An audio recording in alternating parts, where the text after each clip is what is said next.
Welcome to Brett Ridgway's Learning for Life, and this is Lesson 4, Part 4 of starting a tune from scratch. And I did want to clarify something. We're going to be learning some stuff up the neck in the next couple of weeks. We're going to be learning some licks and how to use the licks as fill-ins in the next couple of weeks. So there's a lot we can do with this. It's going to be a lot of fun. But what I want you to understand is when we're doing these lessons, for example, last week we covered slides. If you've been taking these lessons for any length of time, you know how to do a slide. You know how to do hammer-ons. You know how to do pull-offs. The question is, do you know how to put them in where you wouldn't normally put them in, where the tablature doesn't call for it? Do you understand where they would go, how to incorporate them into a tune, and how to use them? I could teach a 10-minute lesson and you could spend 2 weeks learning how to put those in different places. That's the goal of these particular set of lessons. So with that in mind, we're going to be doing 2 more left-hand techniques, and then it's going to get a whole lot of fun because we're going to start doing some licks and putting these in and showing how they're not just ending licks, but how you can actually use them to fill in the melody. And that'll be coming up in the next few weeks. I do hope you're enjoying these lessons. I hope they're a blessing to you. I hope they're a help to you. If you're taking these lessons, and I try to keep these organized where it's a step-by-step process, not just random tunes. This is not just about learning tunes. I know so many out there, that's what they're teaching, and that's great. But I want you to learn how to take a tune and how to really embellish it on your own and make it your own. And obviously we've been teaching tunes with the jams. So I just wanted to take a step back and I wanted to cover this. So I want to encourage you to take what you're learning and apply it to different tunes. Try to figure out where to put it into a tune. I want to thank my patrons. The patrons are the core. They are the foundation of this program.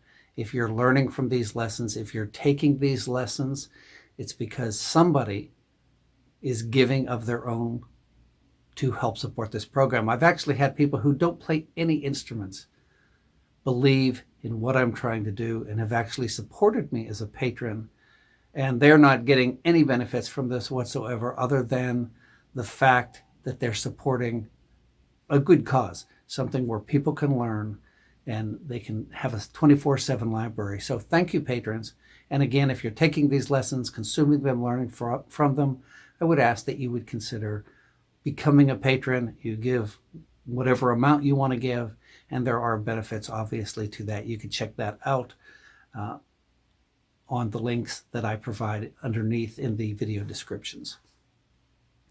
So last week we talked about slides. Slides go forward, they go backwards. You can go up, you can go down. We talked about matching notes. If you fret the 3rd string at the 4th fret, it's the same as the 2nd. So instead of playing the 2nd, and this is an example, so many songs just go to the 2nd note as the melody, slide to that note on the 3rd string. So I want to talk about hammer-ons and pull-offs. Again, this isn't so much how you do it. I will cover that, but where you can put that into a tune. So my recommendation to learn a hammer-on, if you're not familiar with it, don't even use your right hand, and just, you're going to snap the tip of your finger on the string. And if you can get a sound, you've got it. Then you're going to pick the note.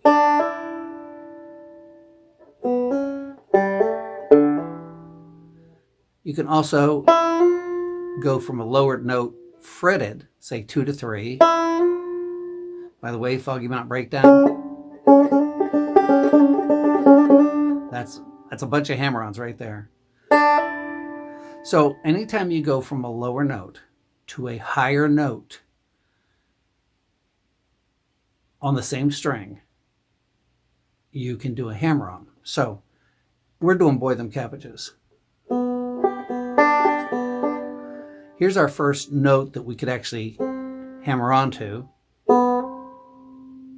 So you could play it this way.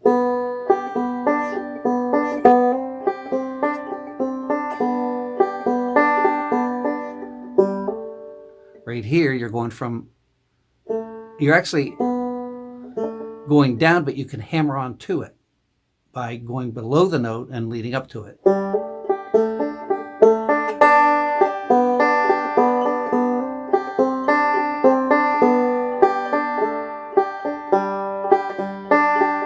You can do it with full chords. So what I did there is I picked the first two strings and hammer on the entire C chord, or actually the first two strings here. You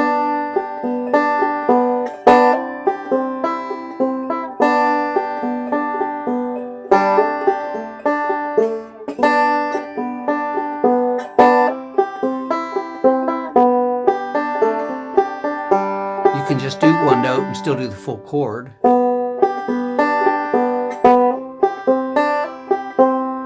All right, so this is where it starts getting to be a lot of fun as far as embellishing. So let's do that again. I did a hammer on, open to 1. But you can also do a hammer on here. And then a hammer on, because we're still in that chord, on the first string.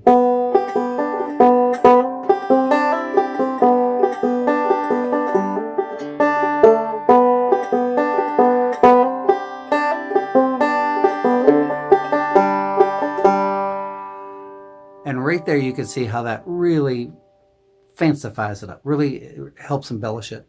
So you want to try to find in other tunes that you play where you could put a hammer on.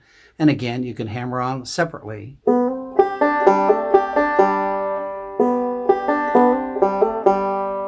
So let's add that in.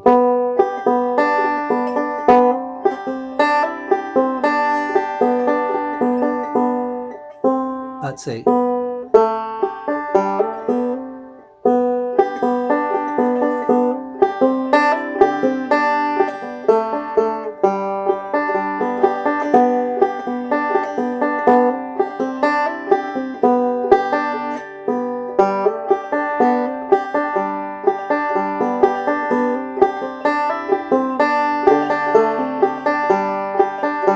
So when you noticed I did that, and I can do this, but you could see that I had to sit and think about it. That's what I want you to do. Figure out how to do that. And if you notice the second time around, I didn't have any problem with it. But the first time I had to sit and think, okay, so how could I do this? That's what you want to be doing in these lessons. And I hope, I've said this so many times, so many people really don't want to learn to play banjo. They just want to learn to play tunes. This is teaching you to play banjo, and there is some work involved. So a hammer on, anytime you go from a lower note to a higher note. And you saw how this is where the melody was, but we went below the melody and hammered up to that melody. All right, so let's talk about pull-offs. Pull-off seems to be the one that everybody has problems with, and most of the time, because they're doing a lift-off.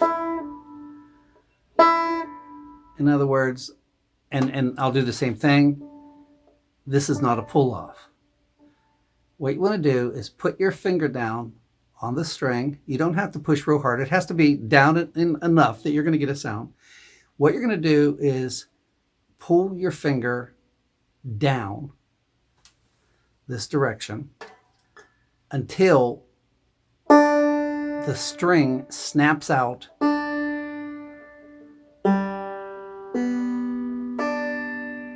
from under your finger. Now, you can also push it, but you're pushing down and then pulling either to the left, my left, sorry, or right. Now, anytime you go from a higher note to a lower note. So here's second fret to open. You could do a pull off. So again, you want to take songs that you know. We're going to do it with Boil Them Cabbages. But what I want you to do is take songs that you already know and see where a note is higher and lower and see if you can throw in a pull off there. So Let's do Boil Them Cabbages.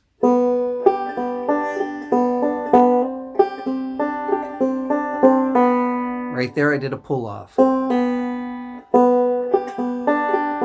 Hammer-on, pull-off.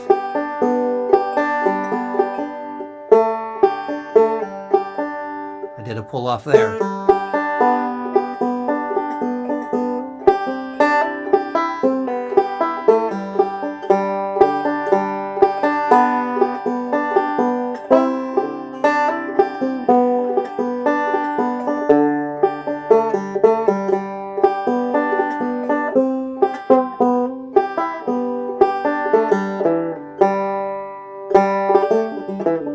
So you could do pull-offs there. Hammer on, pull off, pull off.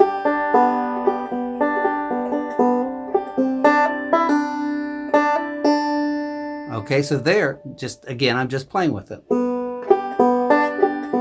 Hammer on, pull off.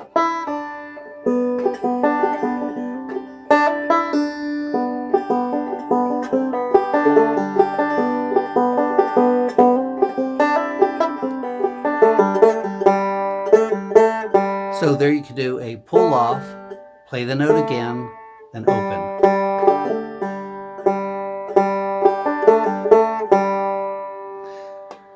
So again, you see I'm thinking. You see how many different ways I just played it, probably 4 or 5 different ways, 4 or 5 different ways each time. And I'm thinking about it. Again, there is some work involved. But again, we can throw in licks, which we're going to be teaching this probably next week.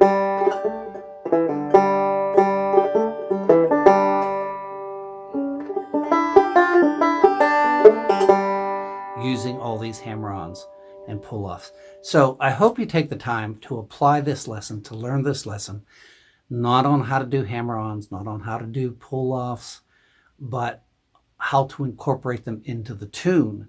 And again, don't forget to do different picking patterns.